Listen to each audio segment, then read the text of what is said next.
வணக்கம். நான் கீதாஞ்சலி செந்தில்.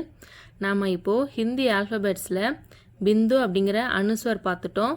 அப்புறம் சந்திர பிந்து அப்படிங்கிற அனுநாசிக் அதோட வேர்ட்ஸு அதோட சப்தம் எல்லாமே பார்த்துட்டோம். அடுத்து நம்ம அர்த்தச்சந்திர அப்படிங்கிற இந்த வேர்டை பார்ப்போம். அர்த்தச்சந்திர அப்படின்னா ஹாஃப் மூன் அப்படின்னு அர்த்தம். இந்த சந்திரபிந்து பார்த்தீங்கன்னா சந்திரபிந்து அப்படின்னா மேலே ஒரு புள்ளி வைப்போம், அது சந்திரபிந்து. ஆனால் இங்கே அந்த புள்ளி வைக்காமல் இந்த அரைச்சந்திர வடிவம் இந்த ஹாஃப் மூன் இது மட்டும்தான் இருக்கும். இதுதான் இதோட மாத்ரா. இது ஷிரோரேகாவுக்கு மேலே இந்த ஹாஃப் மூன் மட்டும் ரைட் பண்ணுவோம். இதுதான் இதோட மாத்ரா. இது மோஸ்ட்லி எதுக்கு யூஸ் பண்ணுறோம் அப்படின்னா இங்கிலீஷ் வேர்ட்ஸை அப்படியே ஹிந்தியில் ப்ரொனவுன்ஸ் பண்ணுறதுக்காக நம்ம யூஸ் பண்ணுறோம். அதாவது இப்போ நம்ம தமிழில் எடுத்துக்கிட்டோம் அப்படின்னா இப்போ டாக்டர் அப்படின்னு இருக்கு இல்லைங்களா, டாக்டர் அப்படிங்கிறத தமிழில் மருத்துவர் அப்படின்ட்டு வேற ஒரு மீனிங்கும் இருக்குது.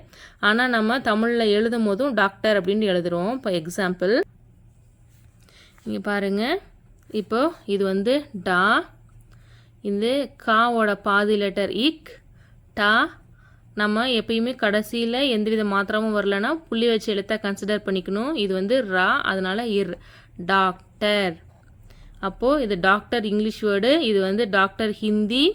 தமிழில் இதுக்கு மருத்துவருங்கிற ஒரு மீனிங் இருக்குது. நம்ம அதை யூஸ் பண்ணாமல் தமிழில் எப்படி டாக்டர்னு எழுதியிருக்கோமோ அதே மாதிரி இங்கிலீஷ் வேர்டெல்லாம் நம்ம ஹிந்தியில் அப்படியே எழுதும் போது அதை அப்படியே சத்தத்தை அப்படியே உச்சரிக்கும் போது நம்ம இந்த அர்த்தச்சந்திர இந்த இது போட்டோம்னா ஓகே இது இங்கிலீஷ் வேர்டு, அப்போ இது மீனிங் நம்ம இங்கிலீஷில் எடுத்துக்கணும் அப்படிங்கிறதுக்கு அர்த்தம்.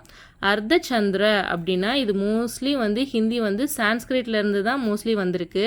சான்ஸ்கிரிட் வேர்டு அர்த்த அப்படிங்கிறதுக்கு மீனிங் ஹாஃப் அப்படின்னு அர்த்தம். சந்திர அப்படின்னா மூன், ஹாஃப் மூன் சிம்பிள். இது பார்த்தீங்கன்னா பிறைச்சந்திர வடிவத்தில் இருக்கு இல்லைங்களா, அதனால.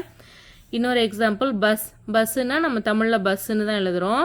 ஆனால் அதுக்கு பேருந்துன்னு ஒரு மீனிங் இருக்குது. ஆனால் நம்ம அதை சொல்லாமல் பஸ் அப்படின்னு சொல்கிறோம் இல்லைங்களா. புக்குன்னா புக். அந்த மாதிரி இங்கிலீஷ் வேர்ட்ஸை அப்படியே ஹிந்தியில் ப்ரொனவுன்ஸ் பண்ணுறதுக்கு நம்ம அர்த்தச்சந்திர வரோம்.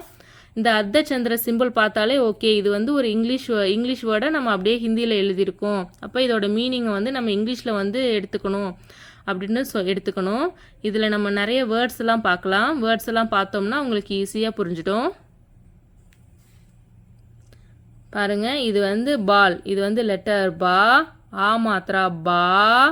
இது லா, அதனால மேலே புள்ளி வச்சதா கன்சிடர் பண்ணிக்கிறோம். பால்னா இங்கிலீஷ் மீனிங் பால், பந்து அப்படின்னு அர்த்தம். ஆனால் ஹிந்தியில் இந்த அர்த்தச்சந்திர போட்டிருக்கிறதுனால நம்ம இதோட மீனிங்கை நம்ம இங்கிலீஷ்லேயே எடுத்துக்கிறோம், புரிஞ்சுக்கிறோம். அதாவது பால் அப்படின்னா பால்னா பந்து அப்படின்னு நம்ம புரிஞ்சுக்கிறோம்.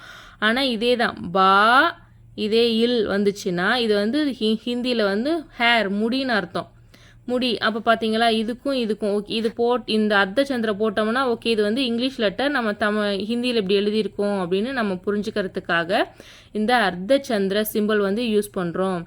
பாருங்கள், டாக்டர். அப்புறம் இது டவுன்லோட், டா உ இன் டா உ நா லோ டா, டவுன்லோட். அப்போது இது ஹிந்தியில் டவுன்லோட் பண்ணுறோம் இல்லைங்களா, அதை எழுதியிருக்கோம் ஹிந்தியில் டவுன்லோட். அர்த்தச்சந்திர போட்டால் ஓகே இது இங்கிலீஷ் வேர்டு அப்படியே நம்ம ஹிந்தியில் எழுதியிருக்கோம் அப்படின்னு அர்த்தம். அப்புறம் இது ஆ, இது லெட்டர் ஃபா, அதனால் ஃபீ, ஆஃபீஸ்.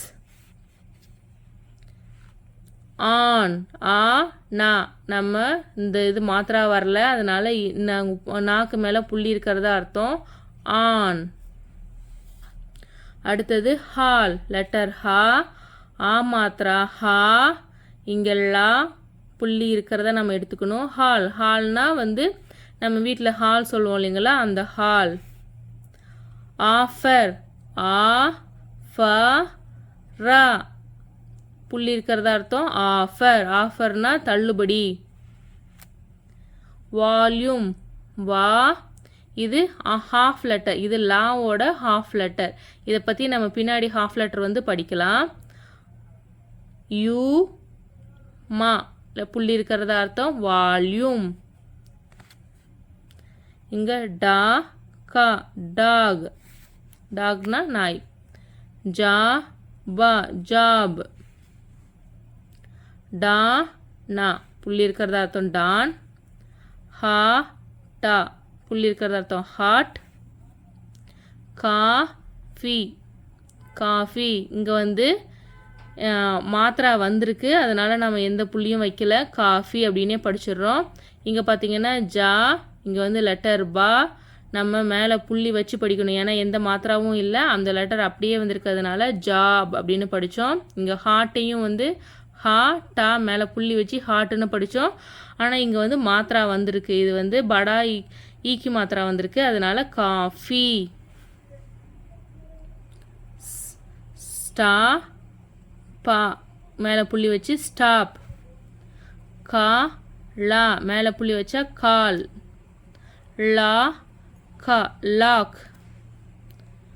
அடுத்தது க மா நா மேலே புள்ளி இருக்கிறதா அர்த்தம் காமன்.